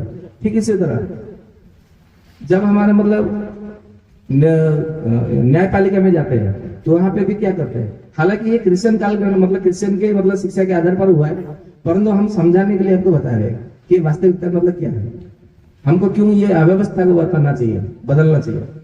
कल संध्या समय के आचार्य ने बहुत अच्छी बात कही कि राजीव दीक्षित थे, बड़े ही क्रांतिकारी थे, वो अव्यवस्था के विरुद्ध काम कर रहे थे। सही बात है, हम लोग क्या कर रहे हैं, व्यवस्था के विरुद्ध में जा रहे हैं, इसलिए पीछे पड़े हुए। हमारा क्रांति कभी लक्ष्य की ओर नहीं जा पा रहा, परिणाम नहीं मिल पा रहा, इसलिए नहीं मिल पा रहा क्योंकि हम अव्यवस्था के विरुद्ध में नहीं जा रहे, व्यवस्था के विरुद्ध में जा रहे हैं। जो व्यवस्था हुआ है उसके विरुद्ध में जा रहे हैं, इसलिए हमें परिणाम नहीं मिल रहा। कैसे परिणाम मिल रहा है, मैं आयुर्वेद के कुछ आपको सूत्र आपको समझने का मतलब उपस्थापना करने का प्रयास करूंगा कि हमें अव्यवस्था से कैसे छुटकारा मिल सकता है। सारा का सारा सूत्र आयुर्वेद में वर्णन है, केवल हमें उसको समझना है, पढ़ना है, समझना है, बस उसको पालन करना है और कुछ नहीं करना। तो ये जो हमारे दिन में पूर्वान्न जो बोलते हैं ना कि सुबह दोपहर शाम रात ऐसे कहा जाता है, क्योंकि हम जब डॉक्टर के पास जाते हैं तो गोली, आपने टीवी में भी विज्ञापन देखा होगा दूरदर्शन में कि उसमें विक्स वपर की मतलब गोली भी बताया जाता है, एक गोली ले लो सुबह दोपहर शाम रात और आपका सर्दी जुकाम ठीक हो जाएगा, बुखार ठीक हो जाएगा। तो सबको वो याद रहता है, परंतु कोई यदि मंच पे बोले वेद के विषय में, वो याद नहीं रहता, स्मरण नहीं रहती, क्योंकि किसी का साधा पित्त आज सही नहीं है। साधा पित्त को सही करना जरूरी है। आयुर्वेद में 5 प्रकार के पात, 5 प्रकार के पित्त, 5 प्रकार के कफ को बताया गया है, और ये सारा का सारा ना त्रिदोष का खेल रहता है, वात पित्त कफ, और तो चौथा कुछ है ही नहीं। जब ये तीनों दोष बढ़ते या तो घटते तब जाके हमारे शरीर में रोग होता है। ये क्यों बढ़ता है, कैसे घटता है, इसका हम कैसे समझ कर सकते हैं, उस विषय में सब विस्तार से हम चर्चा कर सकते हैं। तो जो हमारा भारतीय काल गणना है वो ऐसा है, इस प्रकार है, सूर्योदय से लेकर के सूर्यास्त तक जो समय होगा उसको आपको 4 से हिस्सा करना है, 4 भाग देना है। जो प्रथम भाग आएगा जितना समय होगा, जैसे मतलब मैं एक आपको उदाहरण देने का प्रयास करता हूँ जैसे समझने के लिए। जैसे मान लीजिए आज का समय है, सूर्योदय है 6:40 को है और शाम का सूर्यास्त जो है 6:40 को है, तो 12 घंटा हो गया। प्रतिदिन तो एक समान नहीं रहता, किसी के भी कभी कभी 6:30 बजे सूर्योदय हो जाता है, तो 6:10 को भी सूर्यास्त हो सकता है, क्योंकि संधि का मौसम हमारे 2 आयाम है, उत्तरायण और दक्षिण है, वो काल विभाग के अंतर्गत में आते हैं, भारतीय काल गणना के अंतर्गत। तो जो भी मतलब समय हो, जैसे मतलब मान लीजिए कि 6:40 का सूर्योदय, 6:40 का सूर्यास्त, तो 12 होरा हो गया। तो 12 होरा को हमें क्या करना है, 4 से भाग देना है। एक होरा को क्रिश्चियन काल गणना के अनुसार घंटा कहा जाता है, और घंटा का यदि हम उसको हिंदी में शब्द करें तो क्या अर्थ निकलता है आप लोगों को मालूम है। इसलिए आज से होरा का शब्द का प्रयोग करने के लिए अभ्यास करना चाहिए। हम तो अपने सत्र में होरा प्रयोग करते हैं तो कुछ लोग बोलते हैं कि ये होरा क्या होता है, तो बड़ा दुख भी लगता है और कभी कभी क्रोध भी आता है और कभी कभी अपने ऊपर और उनके ऊपर भी और भारतवासियों पर हंसी भी आती है कि हमारा भारत आज इतना पीछे चला गया कि होरा ही समझ में नहीं आ रहा है, भारतीय कालगणना किसी को याद ही नहीं हो रहा है। तो फिर ये कैसे आगे बढ़ेंगे, कैसे क्रांति करेंगे, कैसे भारत को विश्व गुरु बनाएंगे, भारतवर्ष करेंगे। हम तो फिर इंडिया में ही रहेंगे। इंडियन नामकरण किसने किया, क्रिश्चियन लोगों ने, और उन्हीं के ही व्यवस्था को हम मान रहे हैं, उन्हीं के मतलब होरा को मान रहे हैं, उन्हीं के कालगणना को हम मान रहे हैं। कोई मतलब ऐसा बताते हैं कि रात के 12 बज गया तो 12 दिन परिवर्तन हो गया। कैसे मूर्खता भरी बात कर रहे हैं। मेरे मुंह से उन लोगों के लिए मूर्खता ही मतलब निकल रहा है, चाहे भले कोई भी हो। क्योंकि रात के 12 बजे को कैसे परिवर्तन हो गया, क्योंकि हमारा जो काल परिवर्तन होता है वो सूर्य के आधार पर परिवर्तन होता है। तो सूर्योदय से सूर्यास्त यदि जो भी मतलब हो गया 12 हो गया तो आपको 4 से भाग देना है। तो प्रथम भाग जो है वो पूर्वाह्न कहलाता है, दूसरा भाग मध्याह्न कहलाता है, तीसरा भाग अपराह्न कहा जाता है, चौथा भाग सायाह्न कहा जाता है। उसके आधार पर होता है। ठीक उसी तरह रात में भी ऐसे ही 4 विषय करने के लिए कहा गया है। तो ये तो कालगणना अलग बात है। तो हमें लौकिक और हमें ध्यान देना है। तो लौकिक क्या है, मान लीजिए आप सुबह में ब्राह्मण मुहूर्त में आप उठते हैं तो सूर्योदय से आपको क्या करना है, 4 घंटे पूर्व आपको जाना है। मान लीजिए अभी आज का 4 घंटे कितना होता है, तो 24 घंटे मतलब 24 यदि मतलब हम मिनट की बात करें क्रिश्चियन कालगणना के अनुसार, तो एक होरा से आपको 4 मिनट पीछे जाना पड़ेगा। तो 96 मिनट का जो है वो हमारा होता है ब्राह्म मुहूर्त। तो मतलब मान लीजिए 5:46 पर यदि सूर्योदय हो रहा है तो 4 बजे का जो मुहूर्त है, जो समय है, वो ब्राह्म मुहूर्त होगा। उस दिन के लिए, सभी दिनों के लिए नहीं है। तो आपको उस समय उठना है, ये आपको ध्यान में रखना है। ये होता है ब्राह्म मुहूर्त का निरूपण, काल निरूपण, भारतीय कालगणना के आधार पर। तो जब आप सुबह में प्रातः काल उठते हैं ब्राह्म मुहूर्त में, तो ब्राह्म काल मुहूर्त में उठते तो क्या करते हैं, सबको तेल आवश्यकता होती है, किसी को पात्र की आवश्यकता होती है, पानी पीते हैं ना, बोलता है कि उषा पान करना चाहिए। उषा पान करने से कब्ज नहीं बनता, मन शरीर सब प्रफुल्ल रहता है। तो पानी पीने के लिए तो पात्र की आवश्यकता होती है। तो पात्र आपको चाहे मिट्टी का हो, पीतल का हो, कांसे का हो, तांबे का हो, चांदी का हो, सोने का हो, किसी भी प्रकार का हो, तो पात्र आपको कौन बना के देगा, कोई तो होगा जो बनाता हो। उसके साथ में आपका संबंध होना चाहिए सबसे पहली बात। फिर उसके बाद में जब हम उषा पान करके उठते हैं तो कहाँ जाते हैं, शौच के लिए जाते हैं। तो शौच करने के बाद में कहाँ करते हैं, मतलब कहाँ से आते हैं, दांतों दंतमंजन वो सब करते हैं, फिर स्नान करते हैं। फिर स्नान करने के पश्चात क्या करते हैं, तेल मर्दन करते हैं। तेल मर्दन के पश्चात स्नान करते हैं। तो तेल आपको चाहिए, तो तेल कौन देगा, जो तैलकार है, संस्कृत में उसको तैलकार कहा जाता है, वो देगा। तो उसके साथ में आपका भला संबंध होना चाहिए, बहुत अच्छा संबंध होना चाहिए, तभी आपको तेल मिल सकता है। नहीं तो आजकल बाजार में तेल मिल ही रहा है, आप लोग जानते हैं उसका परिणाम क्या है, बताने की आवश्यकता नहीं है। तो अच्छा तेल चाहिए तो आपके तैलकार से संबंध अच्छा होना चाहिए, तभी जाके आपको अच्छा तेल मिलेगा। फिर सब स्नान करके आते हैं तो हमें वस्त्र चाहिए, शुभ्र वस्त्र। आयुर्वेद कहता है कि शुभ्र वस्त्र परिधान करिए, अच्छे वस्त्र भी पहनना चाहिए, स्वच्छ वस्त्र पहनना चाहिए। तो वस्त्र कौन देगा, वस्त्रकार देगा आपको। तो वस्त्रकार के साथ में आपको अच्छा संबंध होना चाहिए। जब वस्त्र वहां पहन करके आएंगे फिर आपको क्या चाहिए, ओवरटर्न चाहिए। क्षमा चाहता हूँ, ओवरटर्न नहीं, आपको तिलक लगाने के लिए चाहिए। तो चंदन, सिंदूर, कपूर, अगरू जो भी है चाहिए। तो लाके कौन लेगा, वही लाके देगा जिसको नापित कहा जाता है। ये नापित का काम होता है। तो नापित यानी कि जिसको हिंदी में नाई कहा जाता है। हम बाल कटवाने, दाढ़ी बनवाने जाते हैं ना, ये उसका काम होता है। तो उसके साथ में आपको अच्छा संबंध नहीं होगा तो फिर आज तो बाजार में मिल भी रहा है, नीम का लकड़ी ले लेते हैं जो 10, 12 साल, 15 साल का, जो बाजार में नकली जो चंदन मिलता है ना, उसकी मैं परिभाषा बता रहा हूँ आपको, सच्चाई बता रहा हूँ।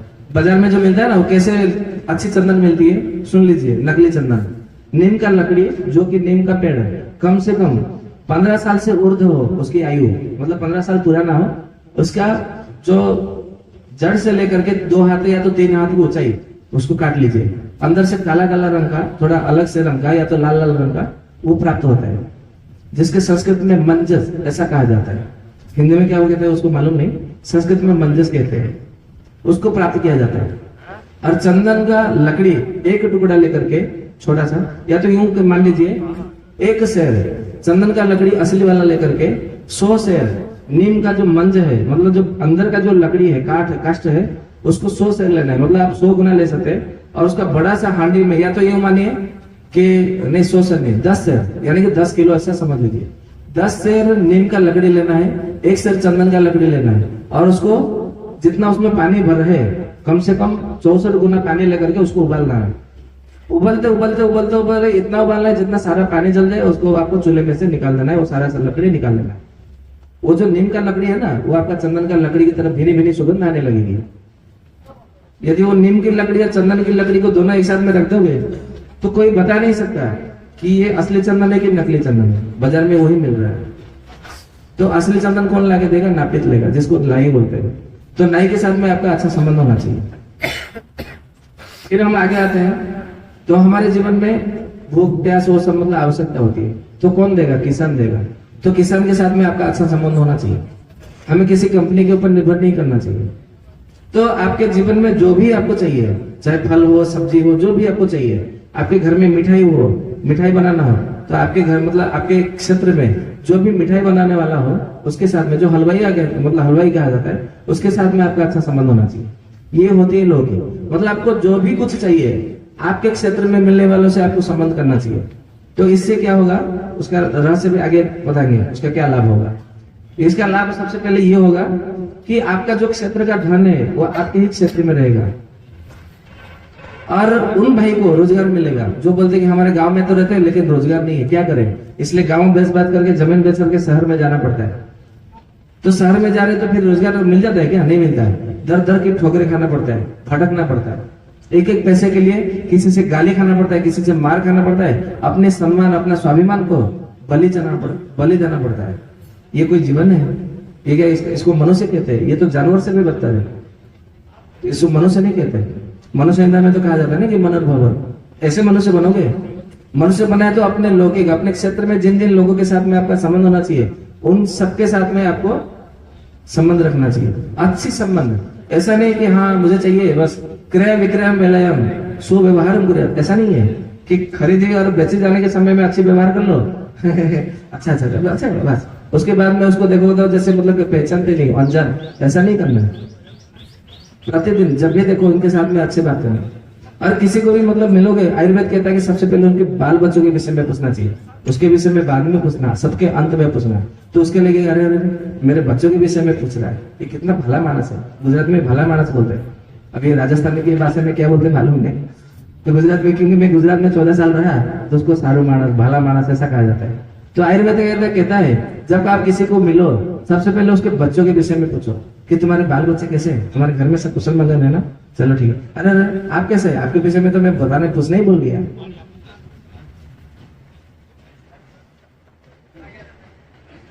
तो आपको लौकिकता के साथ में आपको संबंध होना चाहिए। तो इससे ये होगा कि आपको आज जो भी मतलब आप जाते हैं तेल खरीदने के लिए, तो आपको टैक्स देना पड़ता है, तो आपको टैक्स नहीं देना पड़ेगा, आप गरीब नहीं होंगे, ये ध्यान में रखना है। आपको यदि धनी बनना है तो आपके क्षेत्र में आपको चाहिए, यदि आपके क्षेत्र में जो भी कुछ चाहिए, यदि आपके क्षेत्र में तेल वाला नहीं है, कोई वाला नहीं है, कोई वस्त्र बुनने वाला नहीं है, तो आप उत्पादन करिए, उत्पन्न करिए, निर्माण करिए। ये तो सबसे पहला वेद विज्ञान कार्य होगा मेरे विचार में। बाकी आप आचार्य से मतलब वो बताएंगे इसमें कितनी सत्यता है। हम तो आयुर्वेद के आधार पर आपको बताने का प्रयास कर रहे हैं, उपस्थापना करने का प्रयास कर रहे हैं। फिर उसके बाद में आता है मौखिक। मौखिकता क्या है? मौखिकता को समझने का प्रयास करना चाहिए।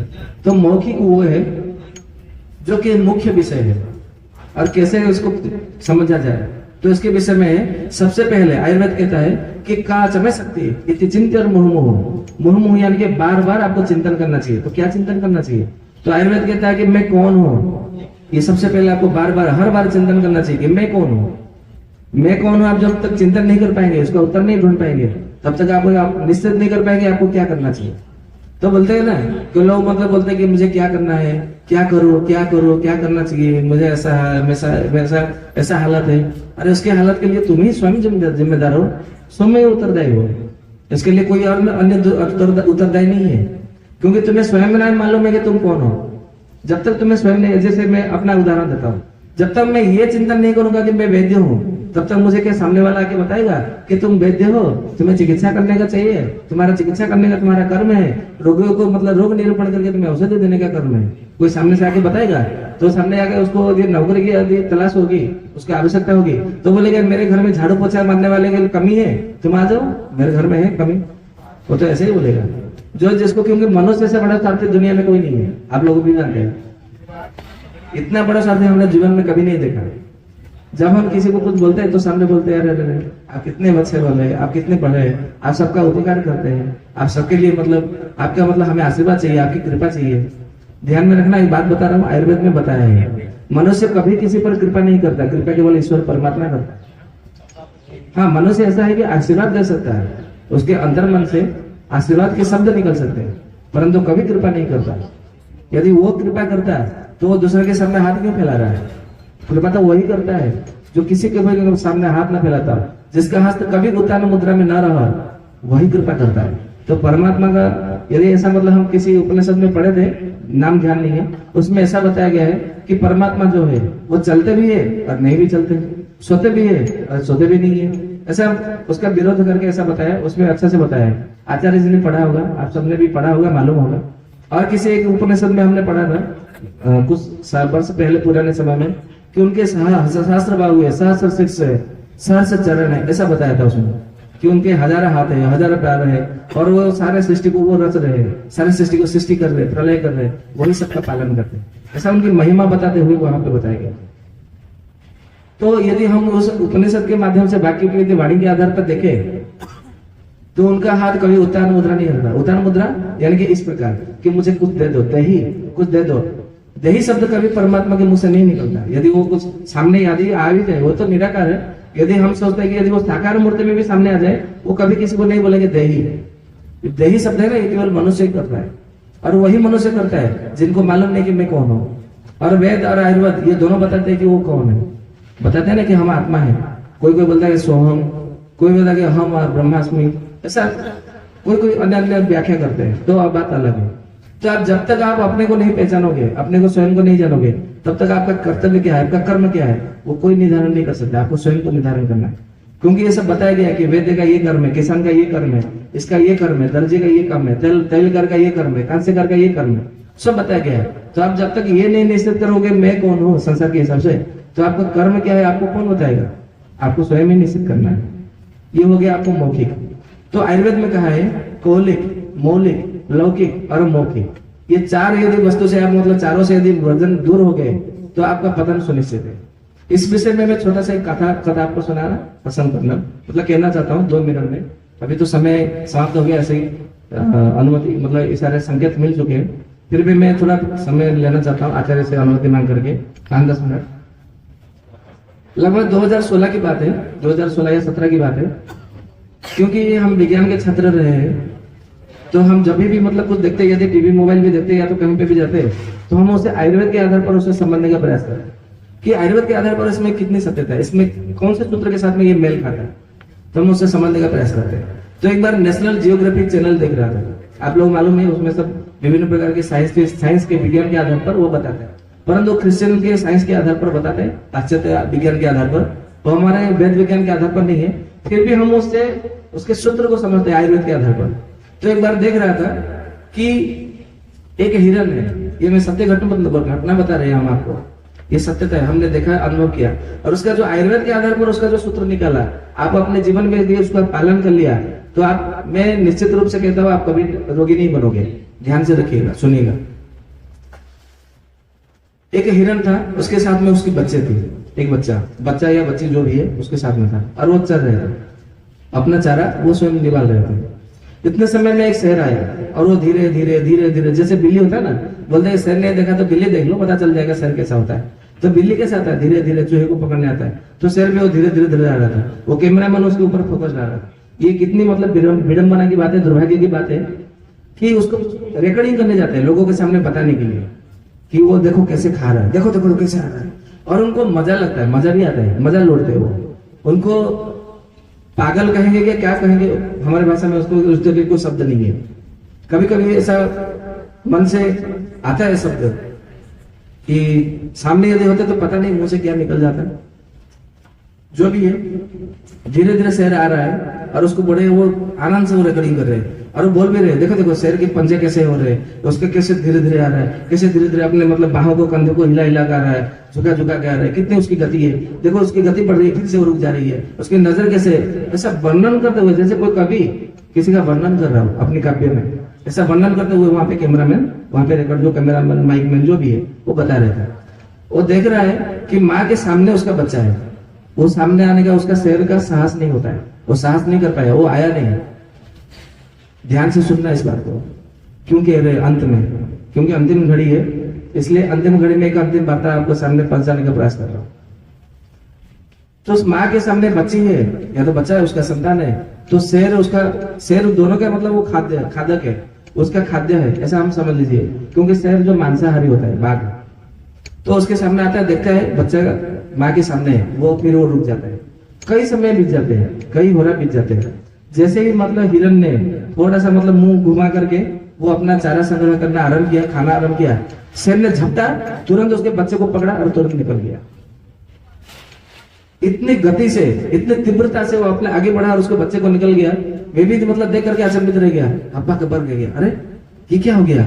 उसने जैसे ही अपना मतलब मस्तक घुमा करके आहार ग्रहण करना आरंभ किया, तुरंत शेर ने आगे बढ़ गया।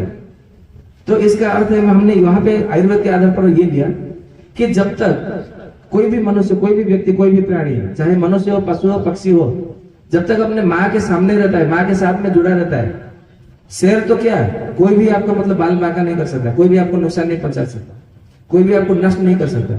वो नष्ट ही हुआ ना, मृत्यु को प्राप्त हुआ तो नष्ट को भी प्राप्त हुआ, तो आप कभी नष्ट को प्राप्त नहीं हो सकते। तो यदि नष्ट प्राप्त होने से बचना चाहते हैं तो अपने माँ के साथ में जुड़े रहना चाहिए। तो अंत में उसका तात्पर्य बता देना चाहता हूँ। माँ कौन है?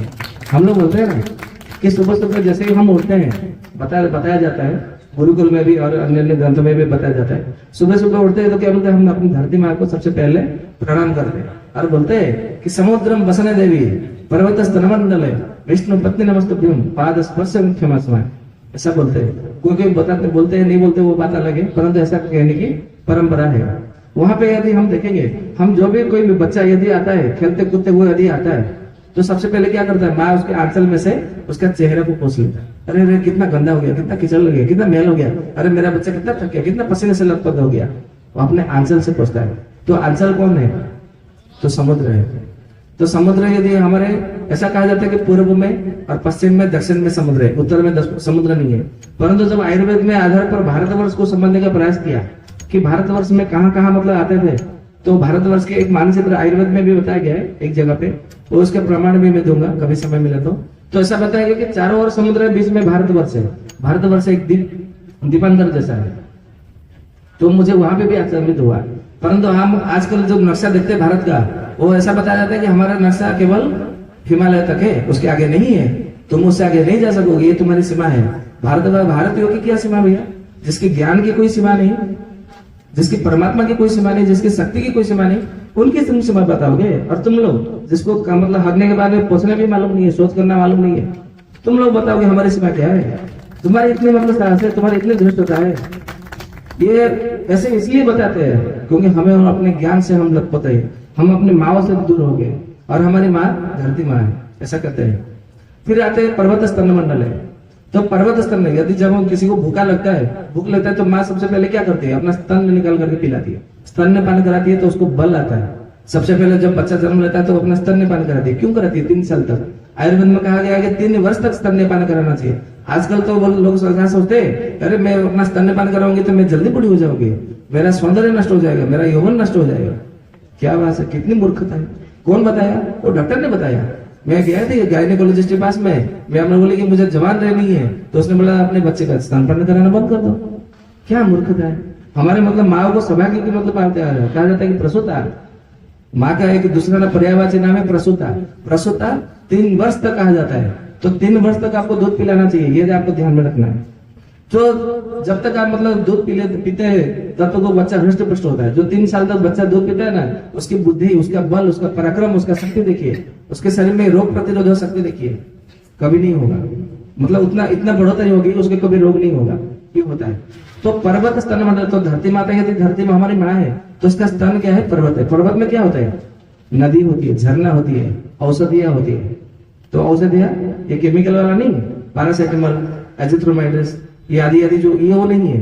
कभी कभी दुख लगता है और क्रोध भी आता है और कभी कभी रोना भी आता है कि हमारे भारत के बच्चे, छोटे छोटे बच्चे भी पैरासिटामोल बुखार पैरासिटामोल खा रहे हैं, दर्द हो रहा है, जीरो डल मरल ले, क्या मूर्खता है, क्या मतलब बात है। इसको हमारा देश मतलब विकास बोलेंगे क्या? हमारी इच्छा है जब किसी को मतलब कोई रोग हुआ हो तो उसके मन में ये आना चाहिए कि भैया रसोई घर में जाओ, अजवाइन पी लो, बिल्लो का पत्र सेवन करो, तुलसी का पत्ता सेवन करो, लौंग का चबा लो, यदि आपको ऐसा हुआ तो ये कर लो।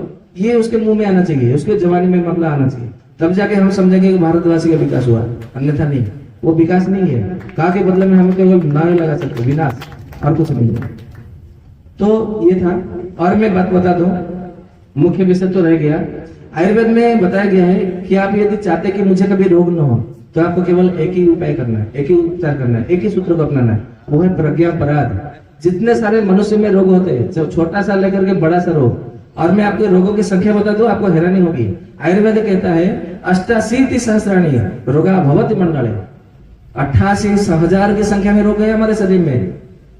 और शरीर में इसलिए है क्योंकि आयुर्वेद कहता है कि शरीरम व्याधि मंदिरम, ये जो हमारा शरीर है ये व्याधियों का घर है, हमारा नहीं है। हमने तो इसको किराए पे लिया हुआ है। और हर जैसे हम किराए पे लेते हो तो क्या करते हैं, वहां पे हमारा एक टेंडर मतलब होता है, वहां पे एक टर्म होती है, क्या बोलते हैं उसको, टर्म या तो 11 महीने का या तो 1 साल का 2 साल का जो टर्म होता है, कंडीशन होती है, उसको क्या बोलते हैं, बैंड पेपर या ऐसा कुछ पेपर बोलते हैं। तो ठीक उसी तरह हमारा भी यहाँ पे टर्म कंडीशन क्या होता है परमात्मा के साथ में, लेकिन हमको कोई बताता नहीं है। और एक टर्म के बाद में जिसका उसको क्या करता है, रिन्यू करना पड़ता है। आप लोगों को मालूम है भारत में रिन्यू करना पड़ता है, हालांकि वो क्रिश्चियन लोगों की वो व्यवस्था है, भारत की नहीं है। तो यदि हम मान लें कि रिन्यू है तो रिन्यू हमारे शरीर का भी होता है। मालूम है कौन सा रिन्यू? आयुर्वेद कहता है कि हमारे संसार में, भारत में 4 प्रकार के वर्ण लोग रहते हैं। एक है विप्र वर्ण, दूसरा क्षत्रिय वर्ण, तीसरा वैश्य वर्ण, चौथा शूद्र वर्ण। इसको आयुर्वेद के साथ में जोड़ने का प्रयास करते हैं। तो कहा जाता है कि विप्र वर्ण के जो हमारा जो किराए का रिन्यू कराया जाता है ना शरीर का, वो सभी प्रकार के वर्णों के लिए अलग अलग टर्म कंडीशन होता है, जिसको संसार में या तो वेदों में संस्कार नाम दिया गया है। बोलते हैं ना गर्भाधान संस्कार, इसको ये संस्कार, उसका कर्ण वेद संस्कार, विद्यारंभ संस्कार, वेदाध्ययन संस्कार, इसका चूड़ाकरण संस्कार, अन्नप्राशन संस्कार, ये जो संस्कार नाम दिए गए हैं, हम केवल 16 संस्कार ही जानते हैं, बाकी संस्कार को हम भूल गए या तो मालूम ही नहीं है। हो सकता है मालूम ना हो, या तो हो सकता है भूल गए हो, या तो हो सकता है हम अपनाते नहीं हो, या तो हो सकता है कि हमें कोई बताने वाला कोई ना हो। तो उसको आयुर्वेद में समझने का प्रयास करते हैं। तो कहा जाता है आयुर्वेद में जितने सारे जो विप्र वर्ण के मनुष्य हैं उनके लिए 48 प्रकार के संस्कार है। मतलब उसके जीवन में हर बार उसको जो रिन्यू कराने का समय है, यदि वो रिन्यू नहीं कराएगा तो फिर क्या करेगा, तो मेरा घर से निकल, तो मेरा समय समाप्त हो गया तो निकल जाए। तो इस प्रकार से है। तो क्षत्रियों के लिए 36 प्रकार संस्कार है, वैश्य वर्णों के लिए 24 प्रकार संस्कार, शूद्रों के लिए 16 प्रकार के संस्कार है। शूद्र वर्णों के लिए यहाँ पे हमने किसी जाति कुल को लिए नहीं लिया, वर्ण व्यवस्था। यदि मैं अंत में एक बात कहना चाहता हूँ, यदि ये शूद्र ब्रह्म विप्र क्षत्रिय वैश्य शूद्र यदि जानना चाहते हैं तो हमारा एक प्रतिदिन टेलीग्राम सूत्र होता है। यहाँ पे ऐसा तो प्रचार नहीं करना चाहिए, परंतु हमारी इच्छा है, हमारा एक उद्देश्य है, लक्ष्य है कि वैद्य ग्राम निर्माण क्रांति, मतलब हमने अभियान ले रखा है। जैसे मतलब हमारा एलोपैथी सिस्टम को दूर करना है, क्रिश्चियन कालगणना को, जितने सारे क्रिश्चियन जो व्यवस्था है उसको दूर करना है, सबको स्वस्थ बनाना है, हमारा ये लक्ष्य है, हमारा ये उद्देश्य है। इसमें हमारा कोई स्वार्थ नहीं है, हमारा केवल एक ही स्वार्थ है कि हमारा हर घर वेद का विज्ञान होना चाहिए, चाहे आयुर्वेद हो, ज्योतिर्वेद हो, कर्मकांड हो, या तो आयुर्वेद वेद हो, जो भी हो, ये हमारा स्वार्थ है, इतना ही स्वार्थ है। तो आप तन मन और अपने विचार से यदि हमें सहयोग देंगे तो हम उसको आगे ले सकेंगे। ग्रामे ग्रामे वैद्य निर्माण क्रांति का हमारा अभियान है, और उसके लिए हमने एक टेलीग्राम चैनल मतलब बनाया। राजीव दीक्षित जी के जो क्रांतिकारी जो योद्धा जो भी है, कर्मकारी है, क्रांतिकारी है, उन सब मिलकर के एक स्वस्थ समृद्ध परिवार बनाया है। मतलब हमारा भारत स्वस्थ है और समृद्ध बना रहे, ये भारत बनाना है। और भारत को वसुधैव कुटुंबकम के आधार पर भारत को एक परिवार माना है, उसके लिए हमने टेलीग्राम चैनल बनाया है। यदि आप लोग यदि आयुर्वेद को और अच्छे से समझना चाहते हैं, वेद को, आयुर्वेद को, अपने जीवन को, तो उसमें आप जुड़ सकते हैं। हम सबको अनुरोध करते हैं। तो हम एक एक गांव से एक एक वैद्य बनाना चाहते हैं पूरे भारतवर्ष में। इतना कहते हुए हम अपने व्याख्यान को यहीं पे विराम देते हैं, और अंत में हम सबका आभार व्यक्त करते हैं, इसलिए क्योंकि हमारे जैसा क्षुद्र मनुष्य, कहाँ उत्कल की भूमि, छोटा सा गांव ब्रह्मपुर शहर, और कहाँ वेद के बड़े बड़े विज्ञान के ये मंच स्थल, जो कि यज्ञ और वेद की बात कर रहे हैं, वेद विज्ञान के आलोक की बात कर रहे हैं। एक यज्ञ स्थल है, तो पवित्र यज्ञ स्थल और कहा हमारा उत्कल से एक छोटे से स्थान से आने वाले एक मतलब क्षुद्र बुद्धि मनुष्य, तो इसमें कोई ईश्वर की लीला होगी, क्योंकि बिना कारण के कोई कार्य नहीं होता। तो ईश्वर की लीला को हम समर्थन देते हुए उनके आचार्य जी को भी आभार व्यक्त करते हैं और सब आप सबको भी हम धन्यवाद देते हैं कि हमें इतना समय दिया। तो आप सबको धन्यवाद।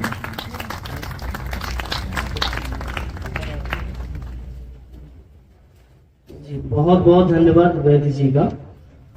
आप सभी ने बड़े ही गंभीरता से, बड़े ही ध्यानपूर्वक आयुर्वेद के इस विषय को सुना। आशा करते हैं कि आप सभी आयुर्वेद की इन विषयों पर ध्यान रखेंगे और आने वाले समय में अपने अपने बच्चों को भी आयुर्वेद का ज्ञान देंगे और पढ़ाएंगे और समझाएंगे। और क्योंकि इसीलिए कहना पड़ रहा है कि आज इस देश में वैदिक विद्या, वैद्यों की संख्या नगण्य हो चली है। अगर यदि ऐसा ही चलता रहा तो वैदिक विद्या लुप्त हो जाएगी। इसीलिए आप सभी से निवेदन है कि वैदिक विज्ञान के साथ साथ आयुर्वेद का भी पान करें, आयुर्वेद का विज्ञान को भी समझें, जिससे कि हम सभी स्वस्थ रह करके बृहद रूप से वैदिक विज्ञान को समझें और इस देश का गौरवशाली बनाए और समृद्ध बनाए। तो वैद्य निर्माण क्रांति के अभियान में वैद्य जी ने अपने विचार रखे। तो आशा करते हैं आप सभी अपने जीवन में, अक्सर आप सभी देखा करते हैं लोग अपने पर्सनल डॉक्टर बनाते हैं, उन्हें कुछ समस्याएं होती है तो पर्सनल डॉक्टर से सलाह लेते हैं, परामर्श लेकर के अपनी समस्याओं का समाधान पाते हैं। तो मैं इसलिए कह रहा हूँ कि डॉक्टर शब्द भी हमारे भारत का नहीं है। हमारे देश का जो शब्द है वो वैद्य है। हमारे देश का जो चिकित्सक हुआ करते थे वो वैद्य ही हुआ करते थे, डॉक्टर नहीं हुआ करते थे। तो डॉक्टर की परंपरा को छोड़ करके वैदिक परंपरा लाइए, वैद्य परंपरा लाइए, क्योंकि चिकित्सा जो पद्धति है, आयुर्वेद पद्धति है। मैं जब भी आचार्य जी के व्याख्यानों को सुना करता था, जब भी मैं आचार्य जी के व्याख्यानों को सुना करता था तो आचार्य जी जब सृष्टि विज्ञान की बात करते थे अपने व्याख्यानों में, तो आचार्य जी ऐसा कहा करते थे कि मनुष्य की उत्पत्ति कैसे हुई। तो आचार्य जी ऐसा कहते थे अपने व्याख्यानों में कि मनुष्य की उत्पत्ति होने से पहले इस सृष्टि का निर्माण पूरी तरह से हो चुकी थी। जो वनस्पतियां हैं, जो औषधियां हैं, पेड़ पौधे हैं, जल है, पशु पक्षियां हैं, सबका निर्माण परमात्मा ने कर चुके थे। तो उसके बाद मनुष्य की उत्पत्ति युवावस्था में भूमि से होती है।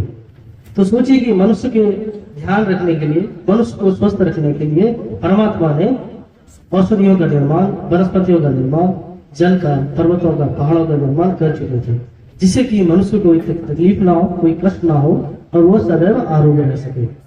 तो इन्हीं सब बातों को लेकर के आज का ये विषय था, आरोग्य सम्मेलन। आशा करते हैं परमात्मा आप सभी को आरोग्य रखे और स्वस्थ रहे और अपने अपने व्यक्तिगत वैद्य बनाए, गांवों में वैद्य का निर्माण करें, वैद्य का सम्मान करें, वैद्य को सहायता करें, ताकि इस देश में सदैव वैदिक विद्या बना रहे। क्योंकि आयुर्वेद में ऐसे ऐसे ज्ञान और विज्ञान है जिसको समझ करके हम बहुत सारे विज्ञान को सामने ला सकते हैं। वैद्य जी ऐसा भी कहते हैं कि आयुर्वेद में एक खंड आता है विमान खंड, विमान स्थान। उनके माध्यम से, जैसे कि वेदों के माध्यम से आप अंतरिक्ष की यात्रा कर सकते हैं, सूर्य ग्रहों की यात्रा कर सकते हैं, उसी तरह आयुर्वेद में भी वैसी विद्या है जिनके माध्यम से आप ग्रहों की, तारों की यात्रा कर सकते हो। वो विज्ञान उसमें भी छिपा है। तो आयुर्वेद को भी समझिए, क्योंकि वेद का ही एक हिस्सा आयुर्वेद भी है। तो आयुर्वेद विज्ञान लुप्त ना हो, इसके लिए हमें आयुर्वेद को भी पढ़ना है, वैद्यों को बचाना है, ताकि हमें वैद्य की चिकित्सा के लिए दूर ना जाना पड़े। जब भी हमें कोई चिकित्सा परामर्श लेना हो, हमारे आसपास ही वैद्य मिल जाए, जिससे कि जब तक कि हम आरोग्य ना हो पाएंगे, स्वस्थ नहीं रह पाएंगे, हम कैसे मानसिक रूप से स्वस्थ ना हो तो हम कैसे इसी विद्या को बृहद रूप से ग्रहण करेंगे। आज इस देश में आप देखेंगे, चाहे बच्चे हो, चाहे बुजुर्ग हो, चाहे कोई भी हो, सबका मानसिक स्तर न्यून होता जा रहा है। अगर इस देश का मानसिक स्तर ही न्यून हो जाएगा तो हम बड़े बड़े विद्याओं को, बड़े बड़े जो ज्ञान और विज्ञान उसको हम कैसे समझें। हमें ऐसा लगता है कि आज देश में मानसिक जो स्तर है बढ़ाने की आवश्यकता है, उसके लिए आयुर्वेद विद्या ही हमें दे सकता है। तो इन सब बातों को लेकर के मैं अध्यक्ष स्वामी विजय योगी जी हैं, तो कुछ परामर्श दे और आगे मार्गदर्शन करें, तो हम सभी सत्र के समापन की ओर बढ़े।